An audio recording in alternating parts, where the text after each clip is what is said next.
eixo Alfabetização e Letramento para realizarem os seus relatos analíticos referente à formação do PENAC URGS 2016, a professora a formadora Mariana Venafre Pereira de Souza, a formadora Berenice Fátima da Silva Moresco, a formadora Cláudia Baumgarten e a formadora Eliane Kiss de Souza. Não? Sim. Lembrando que após a fala das professoras, realizaremos o sorteio dos livros. Obrigada.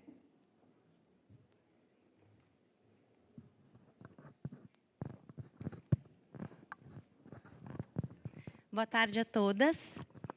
É um prazer estar aqui, podendo fazer esse momento de partilha, de um encerramento de um processo de formação, que, com certeza, para todos nós, professores que ainda estamos aqui, é muito caro, né? Pensar a educação, pensar em propostas em que nós possamos qualificar a nossa atuação em diferentes instâncias, seja lá na Secretaria de Educação, seja dentro dos espaços da sala de aula, seja dentro do espaço do coordenador pedagógico, enfim, né, na equipe diretiva, nós possamos, então, estar inseridos nesse espaço aqui, que é, então, propício para a gente discutir e pensar, então, a qualificação da nossa atuação.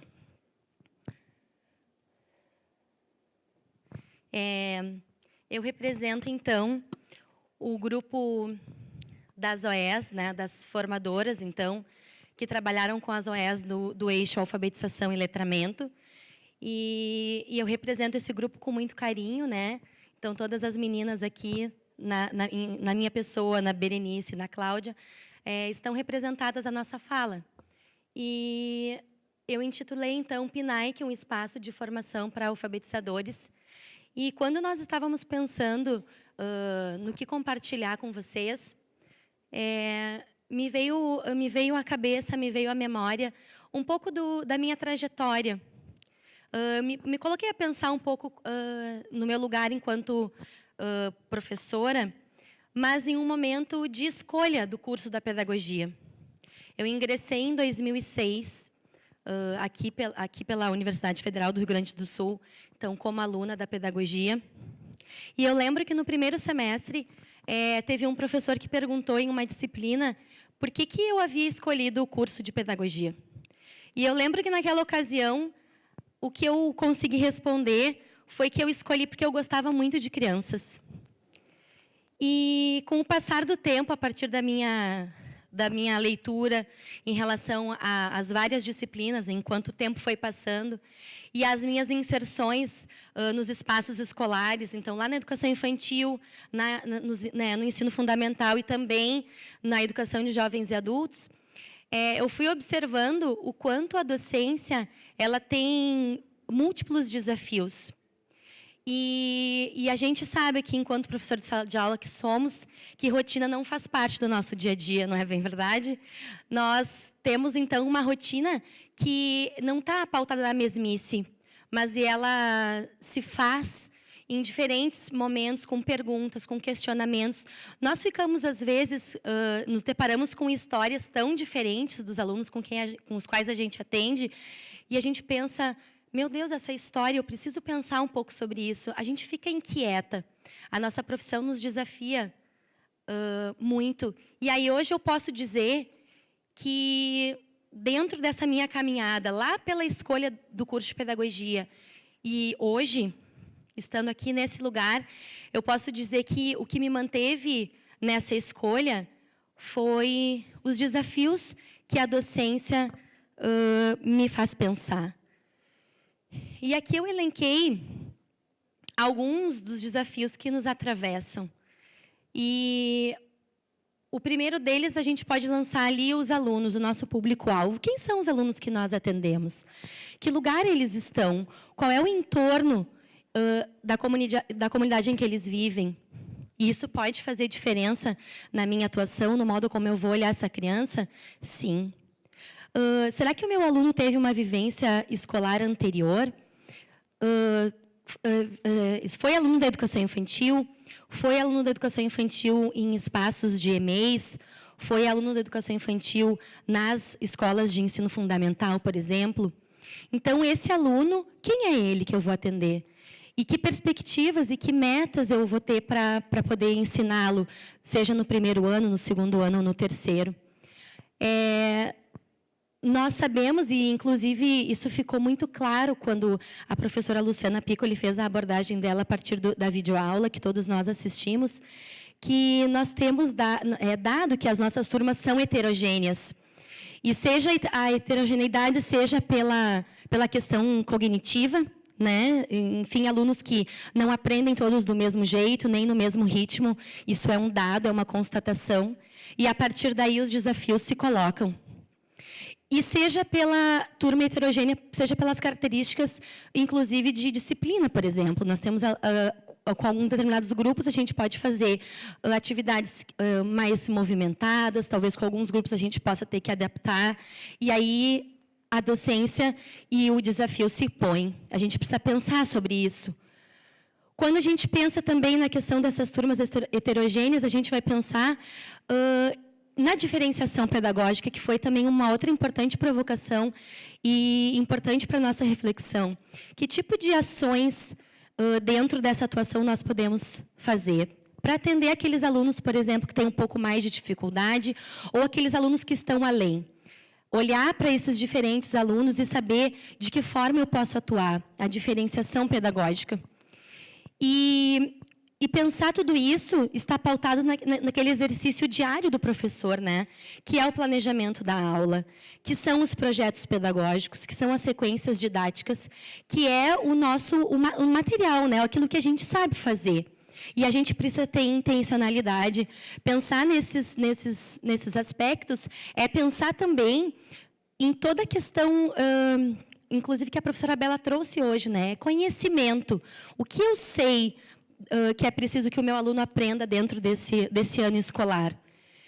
E, para isso, a gente pensa também em avaliação. Como é que eu vou avaliar esse meu grupo?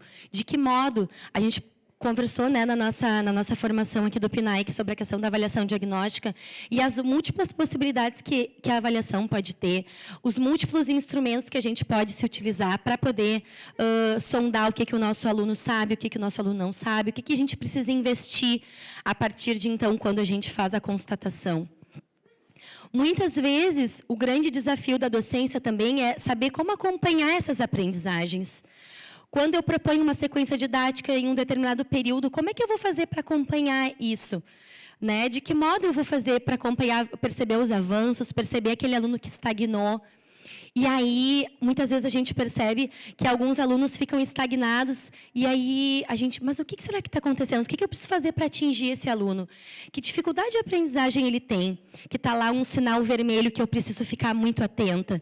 Será que é simplesmente por ele não ter, talvez, não ter tido um estímulo escolar anterior? Será que é só isso? Ou não, eu preciso investigar um pouquinho mais.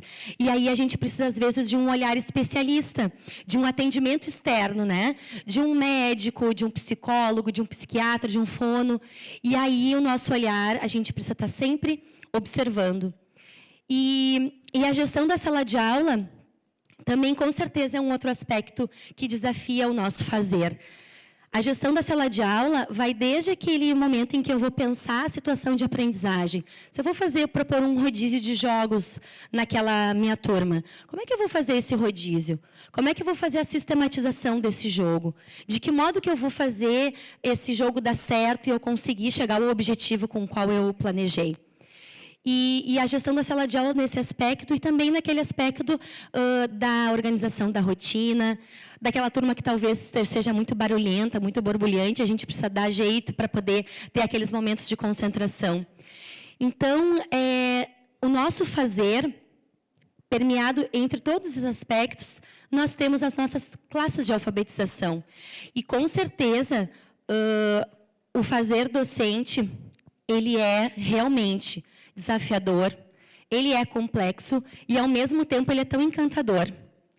E esse é talvez um dos motivos que hoje eu posso dizer por que eu escolhi a pedagogia. Se eu pudesse responder esse professor hoje, eu diria tudo isso. E então, nesse exercício de pensar um pouco sobre o processo de docência, e diante de todos esses desafios aqui eu compartilhei com vocês, eu fui pensar um pouco no meu processo, para poder compartilhar com vocês o quanto esses desafios da docência nos mobilizam a pensar em estratégias do que fazer, né?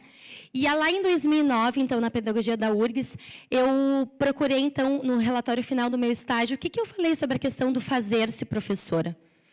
Eu entendi que, naquele período, do final do estágio, eu estava me fazendo professora. E ali eu coloco que é no processo ininterrupto de constituição da docência e da busca por produzir sentidos e significados a ela, eu percebo que algumas atitudes são essenciais. Então, o que lá em 2009 eu elenquei? Então, a reflexão sobre a minha prática. Eu reconheço que ela me leva a avaliar o meu trabalho, o que repetir, o que não repetir, o que melhorar e por que melhorar. Um outro aspecto que eu também elenquei foi a manutenção de um intercâmbio de experiências e debates com colegas. Tenho feito isso semanalmente com a professora orientadora e o resultado é sempre positivo. E o outro aspecto, então, foi o manter-me na postura investigativa, ou seja, ler e pesquisar sobre os assuntos que estão fazendo sentido e que irão me auxiliar no processo de tomada de decisão. Lá em 2009, eu pensava sobre esses aspectos. O quanto o fazer da docência, ele não termina quando a gente conclui a graduação, por exemplo. Porque a cada experiência, a cada atuação em que a gente se depara com uma determinada turma, ou, às vezes, um caso de um aluno, de um grupo de alunos, nós nos sentimos desafiados. E eu imagino que, a partir da minha fala, muitos aqui se sentirão identificados, assim, né? Porque todos nós aqui somos professores e atendemos os nossos alunos, e nós sabemos o quanto, em alguns momentos, mas o que eu vou fazer agora diante disso? E aí, na procura de respostas, ou talvez, assim, uma busca de possibilidades para responder, porque muitas vezes não é uma única resposta que vai ser capaz de dar conta daquele fato que nos mobilizou a pensar. Mas a gente vai, então, caminhando. E nessa minha trajetória, assim que eu concluí o curso de graduação, eu iniciei, então, em classes de alfabetização já como professora. E em 2014 eu entrei, então, na Rede Municipal de Ensino de Porto Alegre. E aí são sempre aprendizagens novas. Quando eu entrei na rede municipal, eu aprendi muitas outras coisas sobre a docência, que eu achava que eu sabia quando eu estava na outra escola, por exemplo. Porque cada lugar exige da gente um determinado conhecimento e um determinado perfil. E aí a gente precisa estar muito aberta a entender, né, essas situações a que a gente se coloca. E aí é o permanecer pensando, né? Aquela formação em que a gente precisa estar sempre inquieta, porque a gente precisa sempre, talvez, tentar pensar o que a gente precisa fazer para melhorar. E aí, a busca pela especialização concomitante, então, a minha atuação como professora. E aí, no encerramento da especialização, então, já o ingresso no mestrado em educação, para continuar pensando e me sentindo, assim, dentro do ambiente acadêmico, buscando entender, então, a sala de aula, os seus processos, enfim. E aí, eu me vejo aqui hoje, né, no perfil de formador, então, do PNAEC, e trabalhando com colegas, né, que dentro da escola a gente tem essa oportunidade realmente de trabalhar com colegas e de trocar sobre o nosso fazer com os nossos pares. E o PNAEC me proporcionou esse outro lugar, que é aquele lugar da formação continuada, junto com outros professores de outras redes, com experiências diferentes. E eu preciso dizer que ontem, quando eu estava na coordenação, então, ali da sala de aula, e vieram, então, as colegas apresentarem as suas experiências das sequências didáticas, eu fiquei muito feliz, porque o professor gosta realmente de ouvir outras experiências que inspiram. E eu sou muito mobilizada a pensar em essas ações que são inspiradoras. E eu tenho certeza que aquilo que inspira, com certeza, ele contagia. porque daí a gente também tem vontade de fazer lá na nossa sala de aula, ou muito semelhante, ou muito parecido. E aí eu acho que esse espaço é tão potente também por causa disso. E eu me senti muito inspirada quando eu ouvi colegas fazendo a apresentação das suas sequências didáticas, dos projetos didáticos. Eu me senti realmente muito inspirada e mobilizada a sempre continuar também pensando a educação e as classes de alfabetização. E aí, nesse ano, também eu estou sob um novo desafio, que é, então, lá na escola onde eu atuo, na rede pública, né, municipal, que é o serviço de orientação pedagógica, mais especificamente a supervisão escolar, então, do primeiro ciclo, que é, então, aqui na nossa rede, o primeiro, o segundo, o terceiro ano, que é um lugar que também eu preciso pensar de que modo eu posso articular essas professoras desse ciclo de alfabetização para continuarem trabalhando em parceria e que estabeleçam, né, práticas que deem certo. A prática da coletividade, que eu acho que é uma aposta. E esse tipo de formação a que nós estamos aqui hoje, que é o do PNAEC, é essa aposta na coletividade, a gente aprender juntos, poder trocar experiências, eu acho que isso é muito rico. E aí, uma conclusão a partir, assim, dessa minha mirada nos meus processos de formação, é de que eu ainda me ponho a pensar sobre os aspectos que eu elenquei lá no final do meu processo formativo do curso de pedagogia. E isso, pensando aqui no PNAEC, nós temos, então, uma articulação, pelo menos, eu vou fazer um destaque desses 3 perfis, né, que é o professor alfabetizador, que está lá na sala de aula atendendo seus alunos, mas está articulado, então, com a figura do coordenador pedagógico, que nessa edição, então, faz parte da formação, e aí ele vai poder também entender o que a gente conversa aqui, vai poder também apostar lá na sua escola, enfim, vai poder trabalhar, né, com seus professores, e na articulação com um coordenador local também, que é de uma outra instância, mas que, com certeza, como disse a Denise, né, é uma engrenagem, a gente precisa de um dependendo do outro. E acho que, nesse sentido aqui, tem várias instâncias, né, a partir desses perfis, são várias instâncias que estão interrelacionadas e que vão, com certeza, fazer acontecer a alfabetização lá na escola. E aí, pensando na nossa formação aqui de professores alfabetizadores, eu peguei, então, uma fala da professora Magda Soares, que ela disse que é preciso que, nos processos de formação, a gente pense como é que essa criança aprende. E o que é esse objeto linguístico que ela aprende? Aqui o exemplo é a escrita. E, a partir disso, conhecendo qual é o processo e qual é o objeto, é possível que a gente possa definir e compreender quais são as dificuldades da criança. E, muitas vezes, a gente só consegue observar a dificuldade do nosso aluno quando a gente está posto a pensar. E, muitas vezes, é a partir das discussões que a gente faz que o nosso olhar fica mais atento. Porque, se a gente nunca ouviu falar de determinada coisa, a gente não consegue olhar, que a gente não conhece. Mas, quando a gente está mobilizado a pensar, a partir, por exemplo, das discussões que nós fazemos aqui, a gente se mobiliza. Bom, isso pode ser isso, né? O que está acontecendo com o meu aluno pode ter relação com tal aspecto. E ela traz o exemplo, por exemplo, da letra espelhada. Se o professor alfabetizador talvez não tenha um conhecimento a respeito dessa questão, ele pode dizer, é de ordem psicológica, diz a Magda Soares. Pode ser de ordem psicológica. Mas, se o professor alfabetizador ele conhece a criança e conhece esse processo, ele vai ser capaz de dizer, não, é uma questão relacionada à assimetria das letras. E aí, por isso, a criança faz, então, a letra espelhada. E uma outra questão que ela chama atenção é de que os professores estão sempre interpretando as dificuldades das crianças. A gente precisa, constantemente, a partir de uma dificuldade apresentada, interpretar o que está acontecendo. É aquela postura investigativa, é aquela inquietação que o professor... Mas por que eu ensino determinado aspecto desse conteúdo, por exemplo, relacionado à leitura, e o meu aluno não está avançando? O que eu preciso fazer, né? É aquela postura investigativa de sempre buscar uma resposta. E aí pode ser através de uma troca com os pares, pode ser através de uma formação continuada como essa, e por isso a importância dela, e é esse o destaque que a gente está querendo fazer aqui nessa fala. Então, o que a professora tem que saber? segundo a Magda Soares, né? Ela tem que entender o processo da turma, de cada grupo, de cada criança, e saber o que fazer e como intervir.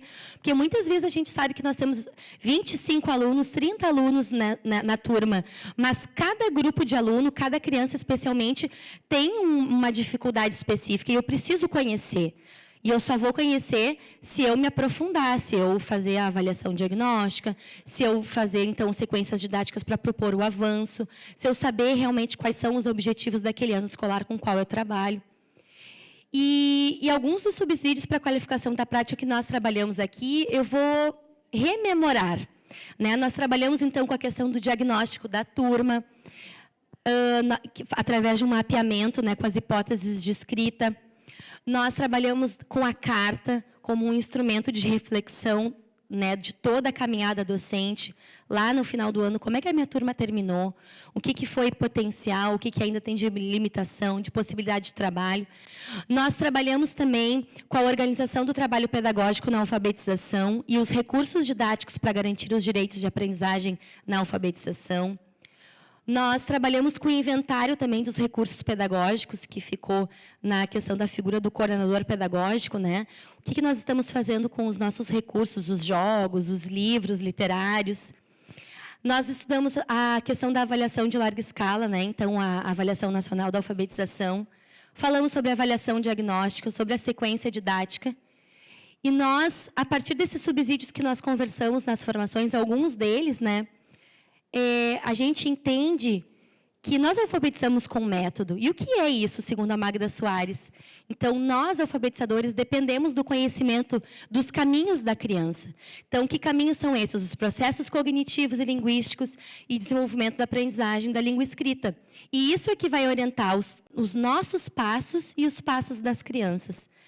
E aí, desse modo, em espaços como esse, com certeza a gente vai se instrumentalizando para qualificar ainda mais a nossa atuação lá com os nossos alunos. Aqui algumas referências. Muito obrigada pela atenção.